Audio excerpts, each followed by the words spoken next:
So we've reached the climax of the Goku versus Moro battle, and Goku has decided to abandon his plan of conserving his stamina so that he can hold on to the Ultra Instinct form longer because he needs the extra power. He's realizing that he needs to go all out to try to defeat Moro as fast as possible. And Whis actually definitely confirms this, and I really actually enjoy the cutting between the tension-filled, action-packed stuff of the Moro versus Goku, and also Whis and Maris, and then especially Vegeta, which is some of my favorite stuff in this chapter. But the intensity of their power-up here is really great. I love the art, especially this panel of Goku with the lines in his hair and just his facial expression. You know that he is super serious. I also love the rocks, them just destroying the earth as they power up. It really takes me to the old Namek days. But speaking of power-ups, definitely make sure to subscribe to my main channel for power-up in your subscriptions for some quality content.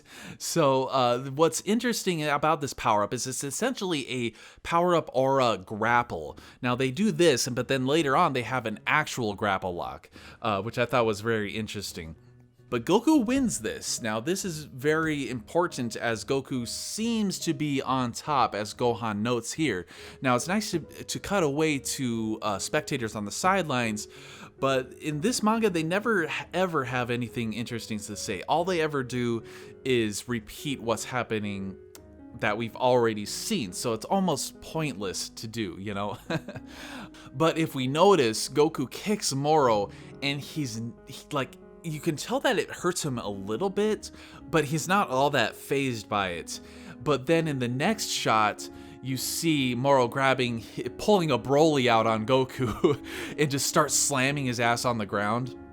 And you can tell by his facial expressions that this is actually affecting him a lot. Like, Moro's attacks are affecting Goku a lot, but Goku's attacks aren't affecting Moro all that much. So really nice subtlety there.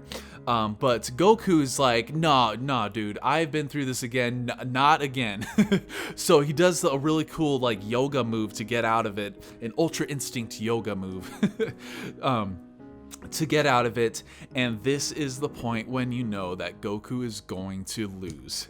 Every time somebody pulls out the rapid fire technique, you're like, okay, this is just their last resort. They are desperate. And it quite literally never works either. Moro just powers right through it. And this is one of the wonky images. I don't know if it's just me, but in this image of Moro, he almost looked like a Hulk-sized Moro, you know? But that might be like the head to body size ratio. But this next bit of struggle is very intense when they finally get into their actual physical grapple lock. You can tell because they have massive veins popping out of their bodies. But we cut back to Whis, and Whis reveals something very interesting, and Maris actually says something very kind of dumb. It's like, how long can he keep that form up while fighting at full power? And it's like, Maris, weren't you doing that with him in the Room of Spirit and Time for quite a while? Like, you should know. But Whis essentially reveals that even if Goku was fighting at full power for a longer period of time, he would still lose to Moro, which was like a huge oh shit kind of moment, you know? Which is interesting because when we cut back to the fight, Goku is basically wailing the crap out of Moro. And this might be my favorite panel of the whole chapter, of Goku just wailing the crap out of his face. And then he's like, eat this! Oh, push. But alas, Whis and Maris reveal that they did not count on Moro being this powerful, but they do say that, hey, you know, Goku usually pulls out all the stops when he's backed into a corner, and Whis is like, and Vegeta does too. And it's like, oh yeah, he's off on Yardrat, perfecting his technique. Which he essentially has made all these little Yardrats like down on the ground. Like, what was he doing to them? Because afterwards Paibaro like does something, like, was he stealing their energy? And then afterward Paibaro like gave them, like healed them up or something like that. Or maybe it's like a gravity technique or something like that. Who knows? He's like, all right, I'm done. Get me out of here to Earth. And Paibaro was like, oh, I can't do that. Were you expecting a ride? I can't do that. And Vegeta's face after that, like such shock. He's like, what? I was not counting on that. What is going on? But they do say something weird. It's like they can only transport to people they know. Like, what does that, like, does that make sense? Is that because they have to lock onto their spirit? So they can only transport on their own planet and only to people they've met before. Okay, very great use of a massively useful technique. But I guess that makes sense since they have to meet somebody to know their like key signature so that they can lock onto their key signature, aka or their spirit. So Vegeta's like, oh man, I'm screwed. Like, it's gonna take 10 days to take this spaceship back. Like, okay, you know what? We got like 1 minute. Teach me. So Goku is just struggling his ass off against Moro, and he's getting his ass wrecked at this point. There is no hope of winning, pretty much. However, as Whis put it, they have a tendency to pull out more potential when being backed into a corner, and that's exactly what Goku does. Which is interesting. He starts powering up, but I don't know if you guys noticed, but he has these little globules as part of his aura now, which are more indicative of a Super Saiyan Blue aura. So it's almost like he's tapping into the power of Super Saiyan Blue, like on top of his Ultra Instinct almost. But initially I actually thought he was doing something similar to what he did in the Tournament of Power when he was Super Saiyan Blue fighting against Jiren, and he powered up, and the concept was similar to the Kaioken technique. I don't think it exactly was the Kaioken, but he actually gets a hit on Moro here, and he's like, yeah, I gotta take that. But then Moro's like, what was that? Nah, mouth beam. And this is like, it's over. It's over. So Maris is like, oh my god, like this is not good. Like, are we really not gonna intervene? And Whis is like, I don't fucking care. Like, that's not up for us to say. Like, that's for Beerus and the Supreme Kai to decide to intervene and stuff like that. So really interesting, like, little dialogue and a little bit more introspection into the angels and the gods and their role, which we essentially already knew, and Maris should know, so I don't really know why this was important to bring up, but I guess it's a little bit of a refresher. So Goku essentially has lost his Kaioken technique, and now he's just getting his ass stomped. So he's basically down for the count. But really awesome freaking entrance here by 17 and 18 for the save. Boom. Right before Moro can absorb Goku's energy.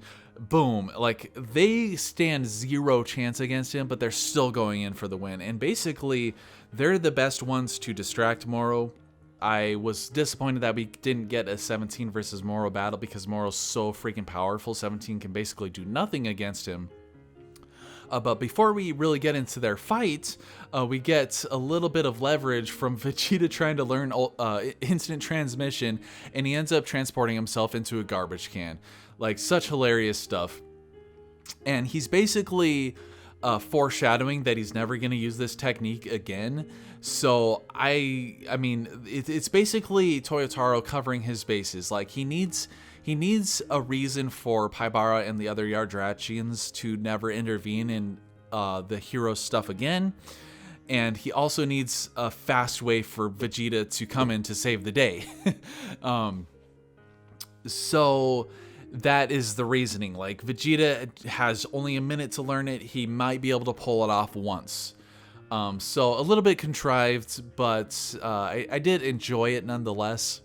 But what I didn't like about this is that Paibara basically puts him back in his regular old Saiyan outfit, and I was like, oh man, I was really hoping him to fight Moro in his Yardrat outfit, but oh well, I guess it's just back to the same old, same old. But, like, was he planning on doing that before? Like, what if he succeeded in instant transmission on his first time and didn't end up in a garbage can, you know? So he basically Really great stuff with Vegeta here. He says, hey, you know, I appreciate everything you've done. And I'm like, oh, whoa, it's not really like Vegeta just to say thank you to somebody like that. So good character stuff there. And for his second time trying it, Vegeta succeeds in transporting all the way from Yardrat to Earth on his second try. So to say that he will never be able to do it again, I mean, come on, like really, if he tried like at all or even trained a little bit in it, he'd be like super adept at it, I think. 17 and 18 are having a very difficult time with Moro. I don't know why they're lasting at all against him. I guess it's so that we can have a cool fight scene with them, because really he can just smack them down to the ground and be done with them, and that's it.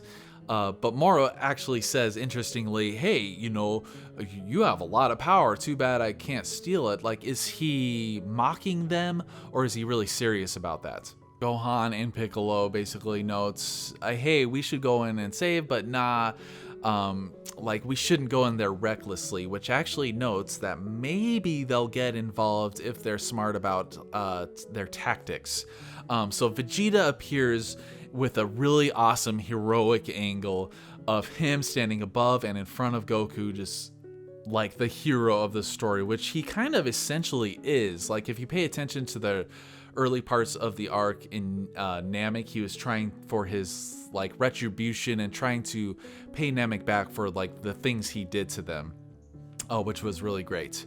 So Goku's like, whoa, is that instant transmission? Whoa. And Vegeta's like, no, I'm never going to do that again. It's your technique. And I'm like, oh, come on. You know, but he's learned a far superior technique of his own. So that is what I cannot wait to see. He trades off with 17 and 18, faces against Moro, and he's like, you like picking on weaklings, man?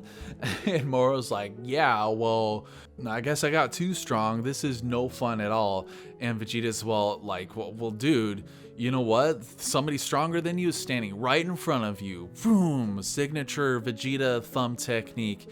And I actually saw a meme on Facebook, which is pretty funny. Vegeta doing this stance and then getting his ass beat by Cell, Goku Black, and then Topo, which, yeah, with Cell, yeah, but later on he kicked Goku Black's ass, and then he went on and defeated Topo in the Tournament of Power, so that doesn't really count there. So I'm really, really hoping that Vegeta doesn't get the rug pulled out from under him here. So I'm thinking there's something that's gonna happen. Like 7-3 is still out there, and he probably still has a stealth technique. So what if 7-3 stealthily goes up, grabs Vegeta's neck, and then he essentially defeats Vegeta? That would suck. I would hate that. That'd be cool though. So I don't know. Tell me what you think in the comments down below. So boom, Vegeta rushes forward, cliffhanger. God damn, I can't wait till the next chapter. Obviously, tell me what you guys think down in the comments. Drop your thought waves down in the comments below. As always, thank you very much for watching, and take it easy.